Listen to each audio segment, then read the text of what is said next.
Farmacias Medicity, la cadena de farmacias más grande del país, ahora llega a tu casa.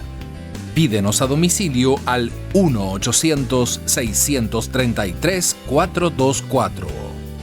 1-800-633-424. Quédate en casa. Damos la bienvenida al ingeniero Diego Andrade. Él es miembro de la Comisión Anticorrupción en la provincia de El Azuay. También se pertenece al Foro por el Agua. Algunas organizaciones ciudadanas se han formado en estos últimos tiempos para trabajar en forma paralela a lo que hacen las autoridades con otras organizaciones de carácter oficial. También con motivo de los 200 años de independencia de Cuenca, se formaron dos comisiones, una oficial que está centralizada en el municipio de Cuenca y otra extraoficial denominada Foro Autónomo por el Bicentenario de Cuenca. El Foro Autónomo fundamentalmente mencionó entre sus objetivos que trabajaría por la protección de las fuentes de agua, por lograr una mayor descentralización y por lograr también mejoras en la vialidad, es decir, reivindicaciones históricas para la ciudad de Cuenca y la provincia de Azuay. Le damos la bienvenida, ingeniero Andrade. Con respecto a estos temas, el día de ayer nos habíamos sorprendido una vez más al conocer que uno de los concejales y uno de los más activos, el concejal Cristian Zamora, desconocía totalmente sobre lo que este foro oficial por el Bicentenario de Cuenca tenía planificado por los 200 años de independencia, cuando estamos aproximadamente 2 semanas de estas conmemoraciones. Quisiéramos conocer su punto de vista sobre este tema, cuando ha quedado claro en el pasado fin de semana la realidad de la vialidad azuaya una vez más. Es realmente penoso constatar en las declaraciones y las imágenes que hemos visto que seguimos en una situación muy similar que hace varias décadas, con las carreteras de la provincia de Azuay en una situación totalmente precaria y la incapacidad de las autoridades azuayas para asumir de mejor manera este tema. Esto tiene que ver también con los temas de corrupción, pues se han hecho varios contratos aquí en la provincia de Azuay, contratos viales, y el subsecretario Sonar 6 señalaba que estos, en lugar de haber favorecido a la provincia, continúan siendo un impedimento para que se puedan tomar decisiones para mejorar la vialidad. Pues hay temas pendientes de estos contratos que no pueden ser tocados, que se encuentran en una especie de limbo y que no puede intervenirse en ellos porque se perdería garantías que supuestamente habrían firmado los contratistas o les llevaría a la suposición de que la obra ha sido receptada. Es lo que sobreentendemos al secretario o al subsecretario del Ministerio de Transportes y Obras Públicas de la provincia de Azuay. Lo cierto es que seguimos viviendo estas realidades que no cambian aquí en el Austro. Le damos la bienvenida. Buenos días, Gustavo, amigos oyentes, buenos días. Realmente lo que nos llama la atención es que las autoridades de control, en este caso el Ministerio de Obras Públicas, siga utilizando muy cómodamente esa posición de que no pueden tocar los contratos existentes como pretexto para no hacer las obras que requiere la región, porque no solamente hablamos de Azuay, sino toda la región, porque conocemos que desde el Chimborazo hasta Loja, en el sur, es otro país. Cuando viajamos por las carreteras en la sierra, nos damos cuenta inmediatamente que cambiamos de país cuando pasamos a la provincia de Chimborazo, hacia el sur. Entonces, tenemos que combinarle al Ministerio de Obras Públicas a que resuelva los problemas. Si es que hay problemas legales, pues hay formas de solucionarlo. Pero vemos y analizamos desde nuestro punto de vista que lo que asumen es esa posición cómoda de utilizar este problema como un pretexto para no hacer las obras que se requieren. De tal manera, pues, que es un llamado a José Jaramillo para que ponga soluciones, no solamente se queje y utilice el pretexto de los contratos anteriores. Esto respecto a la vialidad. También tenemos el proceso que se está dando en este momento, los estudios para la construcción del acceso sur y los intercambiadores en la autopista Cuenca-Sogues. Nos ha llegado alguna información que estamos analizando, pues nos ha llamado la atención los grandes montos que se están manejando en estas obras, pues en apenas 15 kilómetros son algunos millones de dólares que se están yendo a utilizar o, digamos, están planificándose en los estudios, de tal manera que nos ha llamado la atención en este momento, pues he pedido a algunos ingenieros amigos que conocen el tema de construcción vial que hagan el análisis de los costos que se están planteando en estos estudios. Pues pensamos, no queremos asumir que hay un acto de corrupción, pero en los gobiernos, los dos últimos gobiernos hemos tenido, hemos visto que donde hay dinero se le mete el colmillo de la corrupción. Así es que estamos en ese proceso. Por otro lado, quería hacer un paréntesis para comunicarles que uno de los casos históricos en la ciudad de Cuenca lo hemos retomado por fin, luego de muchos años de solicitar información a la Superintendencia de Economía Popular y Solidaria. Nos llegó la información que requeríamos para presentar ya la denuncia ante Fiscalía y lo hemos hecho así en el caso de Coopera. En este caso, pues, se dio un proceso a nuestro parecer de peculado, de abuso de la autoridad, de tráfico de influencias, y estamos planteando ya, lo hemos hecho ante Fiscalía, pues la denuncia respectiva para que las autoridades que tomaron las decisiones en ese momento presenten sus justificativos y si no lo pueden hacer, pues sean sancionados de acuerdo a la ley. Esto es un proceso que lo hemos asumido ya en la semana pasada y estamos en un proceso de declaraciones previas. Respecto al tema de la seguridad, ¿no?, que se ha manejado, y el año pasado, en el mes de julio, si no estoy mal, hubo la asamblea por la seguridad de Cuenca debido a que se incrementaron una serie de asaltos, robos, sacapintas que actuaban en la ciudad de alguna forma en un incremento preocupante para la ciudadanía. Pues esta asamblea que se realizó y luego la marcha que se dio ese mismo día, pues lo único que fue es un saludo a la bandera, ¿no? La seguridad en la ciudad de Cuenca sigue, más bien la inseguridad sigue aumentando, pues no hay suficiente acción por parte de la Policía Nacional, o si las acciones que las toman no son adecuadas, pues la justicia, que también es parte del proceso, deja libre nuevamente a los zampones que están actuando en la ciudad. El tema de la cárcel de Turi, que era una de las preocupaciones, el entorno que el grupo de personas que se encuentran en esta cárcel, sus familiares que se trasladaron de todas las partes del Ecuador hacia Cuenca para estar en cercanía de sus familiares que se encuentran privados de la libertad. Este entorno ha generado pues el incremento de la inseguridad.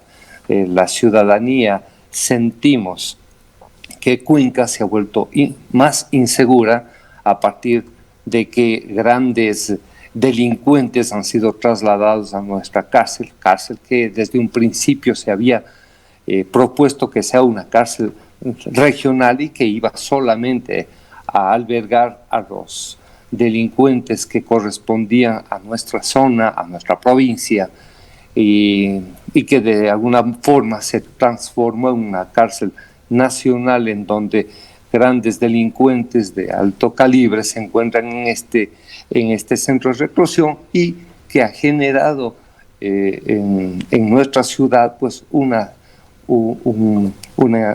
ambiente de inseguridad debido a que sus pandillas se han trasladado conjuntamente con ellos y se encuentran en este momento actuando en la ciudad. Este es un tema que se les ha planteado, se ha planteado al gobierno nacional que se retiren a los delincuentes de nacionales de bandas peligrosas para que no estén en nuestra ciudad, en la cárcel de nuestra ciudad, sino que se encuentren en cárceles nacionales.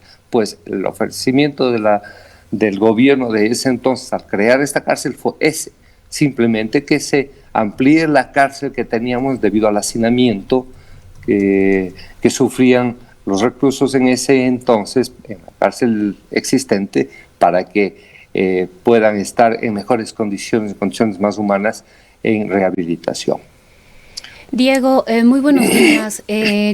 Quizás lo que preocupa de todo esto es que se han venido haciendo pronunciamientos aislados. Aparentemente en la actualidad existe una falta total de liderazgo, hay una desinstitucionalización que nos lleva precisamente a que Cuenca, el sur del país, el Azuay, siga de forma constante y permanente enfrentando los mismos problemas de hace cientos de años. Estamos por conmemorar el bicentenario de la independencia y todavía estos mismos problemas de hace años continúan vigentes y seguimos insistiendo en que hay que combatir el centralismo.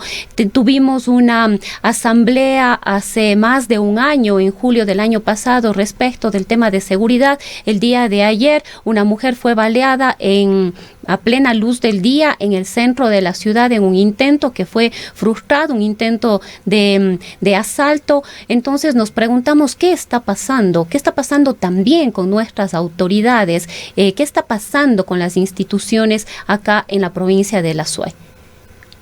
Bueno, de lo que yo veo es que el gobernador se convierte en un apagafuegos del gobierno, ¿no? En lugar de ser una voz de La Suay en Carondelet, se convierte en una voz de Carondelet en el Azuay. Acaba a aplacar los reclamos ciudadanos, a buscar cómo callar a la ciudadanía en lugar de ser la voz de esa ciudadanía, solicitándole al gobierno los cambios que requiere el Azuay.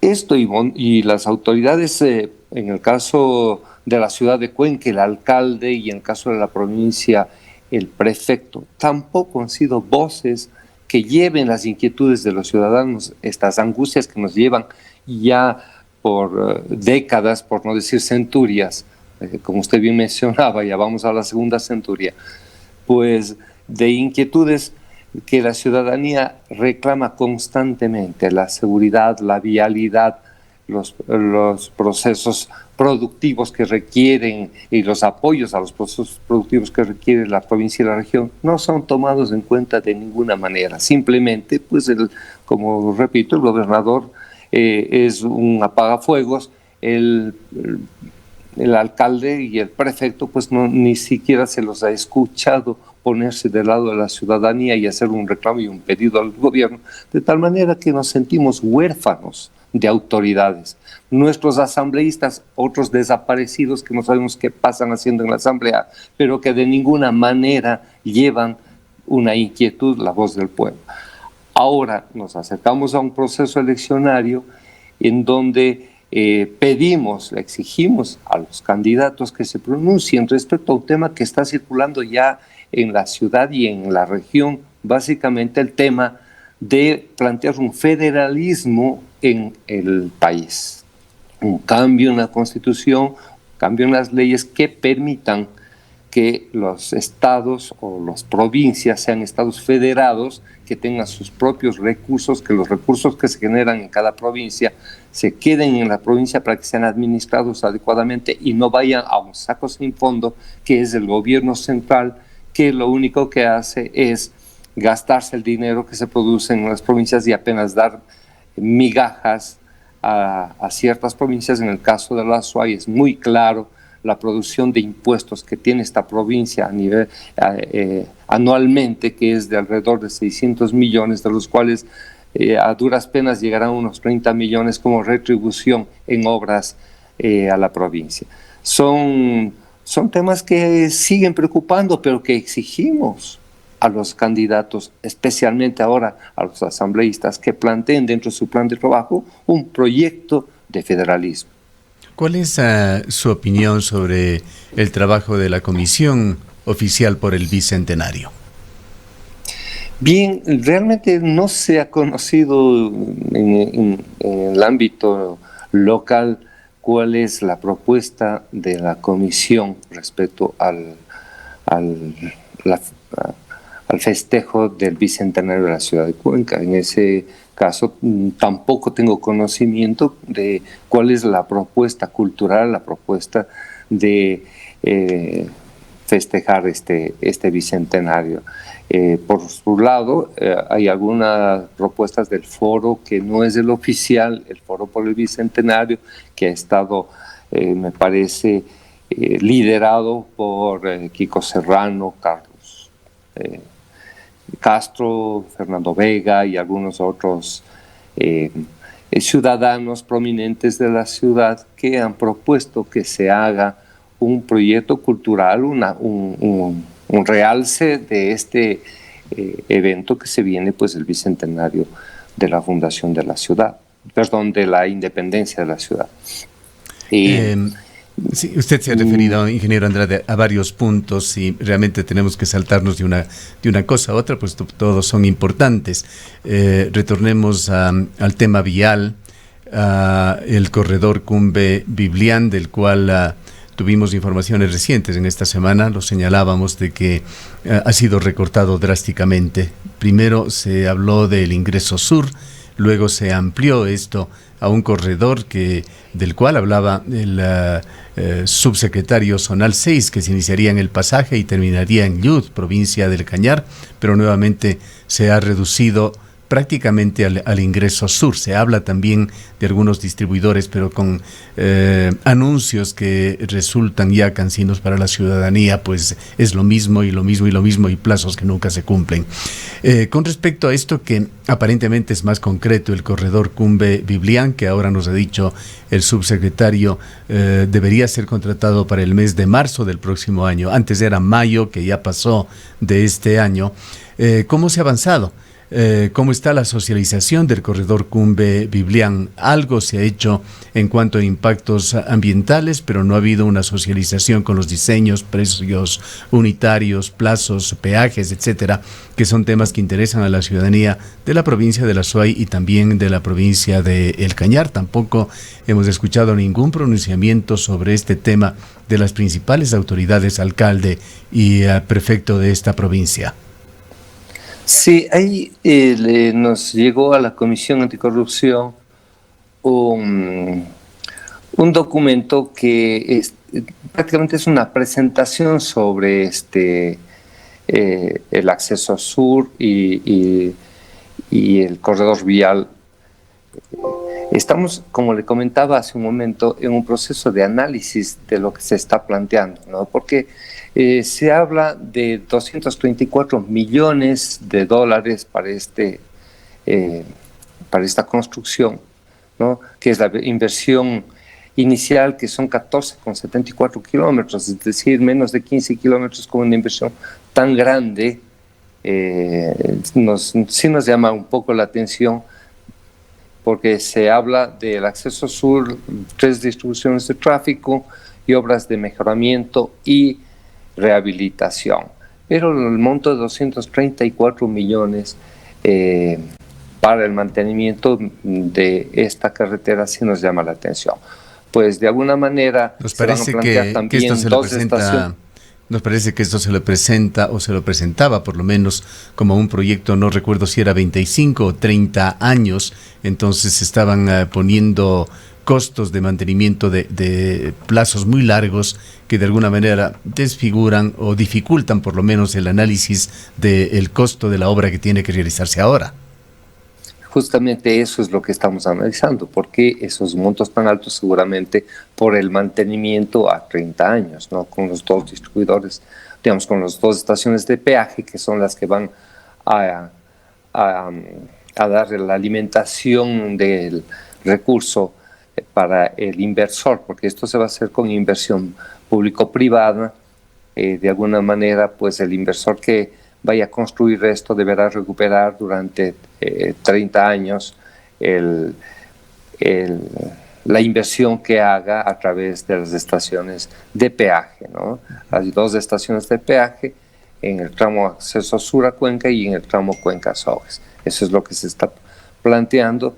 No nos oponemos a que haya un proceso de cobro de peaje, pues de alguna manera en el Ecuador es algo que se ha permitido para poder hacer el mantenimiento de las vías y la construcción de las vías.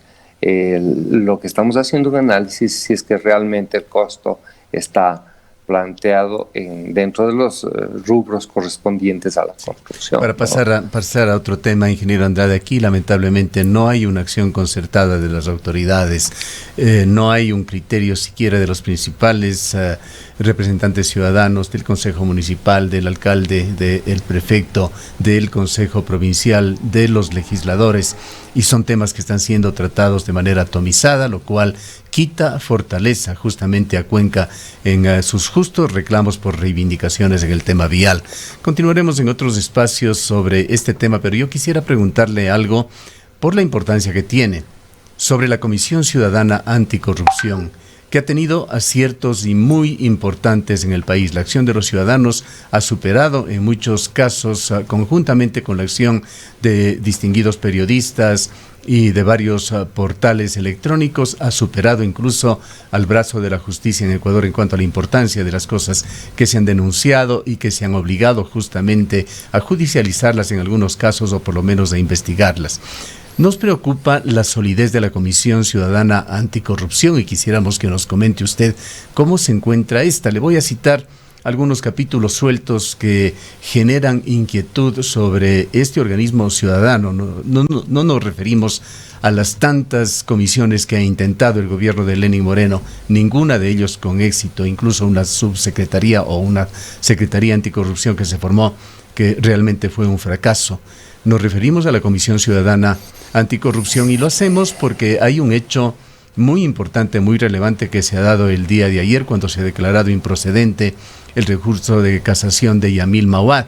Y en este caso de Yamil Mawad estuvo también involucrada la Comisión Ciudadana Anticorrupción, que venía haciendo un seguimiento sobre el tema. Allí intervinieron Jorge Rodríguez, el expresidente nacional de esta comisión, también Víctor Granda, quien en ese entonces era miembro de la Comisión Cívica contra la Corrupción. Pero se han dado capítulos internos que no ha trascendido mayormente a la ciudadanía, que como medios de comunicación lo conocemos. La Comisión Ciudadana Anticorrupción nunca puso interés, por ejemplo, en una fiscalización adecuada del tranvía Ciudad de Cuenca. Hubo bloqueos más bien a los pedidos de la Comisión de Fiscalización desde Cuenca. Esto motivó y luego se hizo público el alejamiento de Fernando Vega, uno de sus prominentes miembros.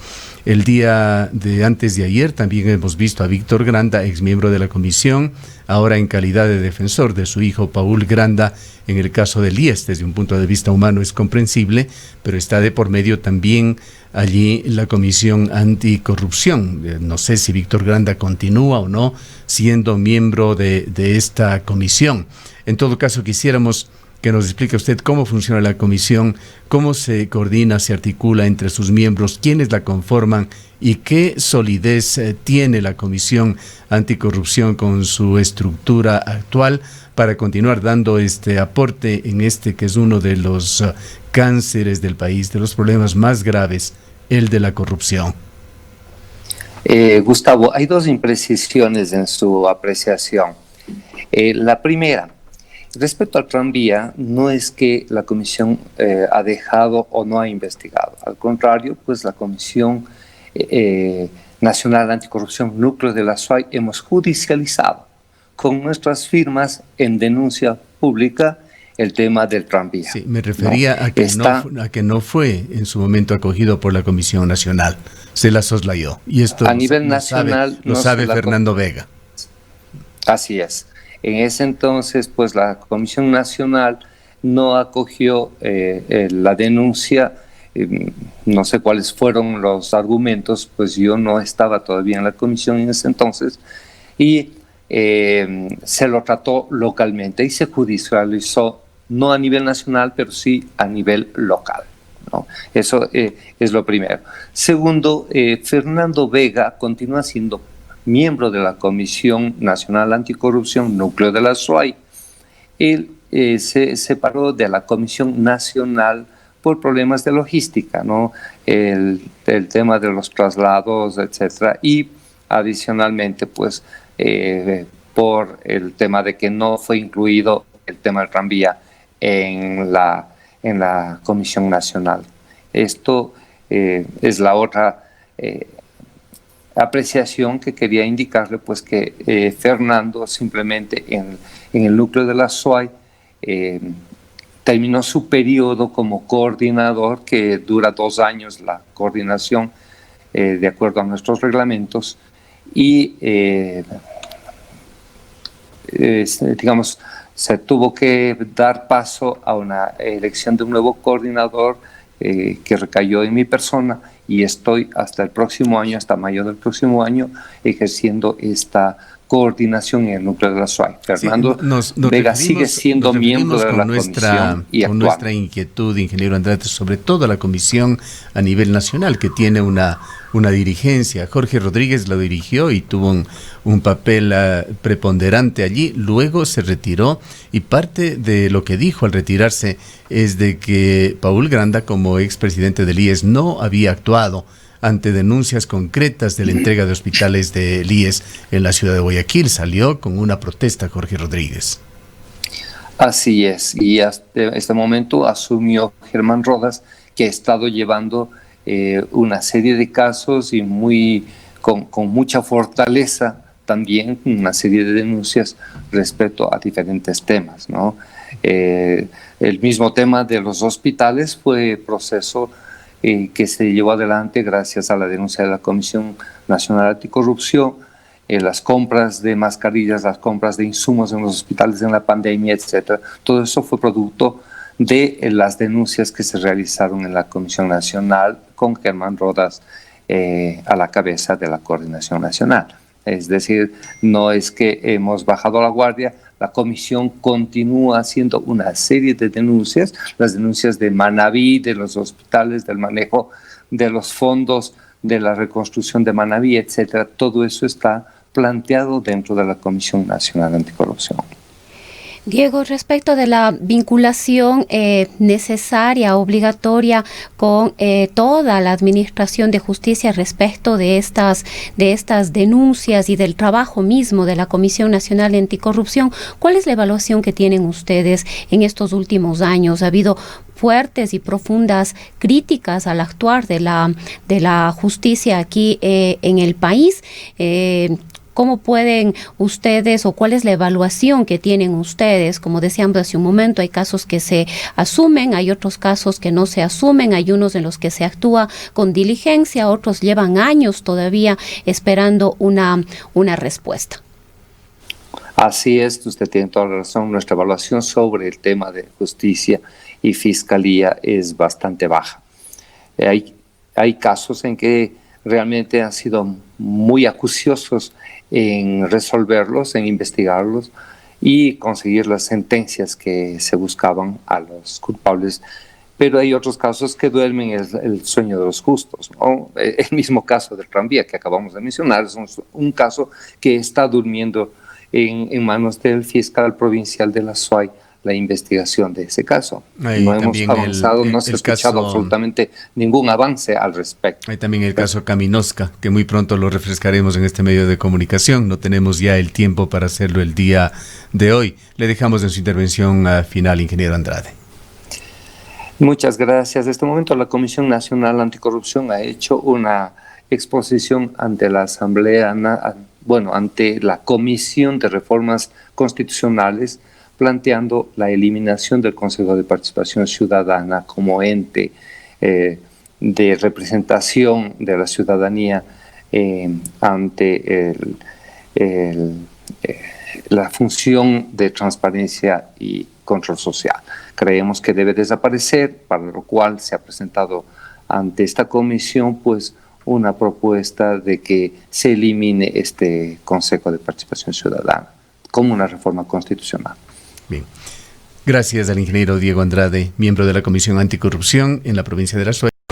En Elecaustro, desde hace 20 años, trabajamos día a día para generar la energía que tú necesitas. Hoy, renovamos nuestro compromiso de servir a la región y al país, generando desarrollo con conciencia y conservación ambiental y siempre mirando al futuro.